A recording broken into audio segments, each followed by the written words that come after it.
FS means further study. If we do not have the information, if team does not have the information, then we have to put a further study so that we can find out right SIMOPS for that category.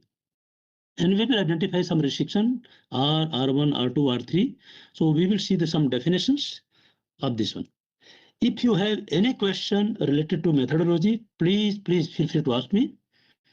Now I will take you through, as Sergio mentioned, that we have done pre-population. I mean, we have done good job. I mean, TR team, myself, we have identified activities, and then we have pre-populated. Mr. Ved, can you go back to the R1, R2 definition?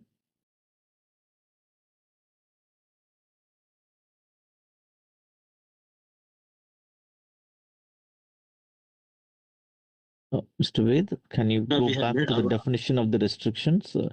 You told there is definitions for the R1, R2. Can you go back to that slide? Yes, please. Can you go through that one? Yeah. Yes, so this is R1, R2, R3, R4. So I'm explaining here in our sheet only. This is R, R1, R2, R3, R4, up to 9 restriction I have defined for myself and with the contractor. So R1 is for weather, R2 is vehicle entry, R3 is work at height and scaffolding, exposure with radiation R4, R5 is lifting, R6 is excavation. Let me stop my this one, otherwise it will trouble you. Okay.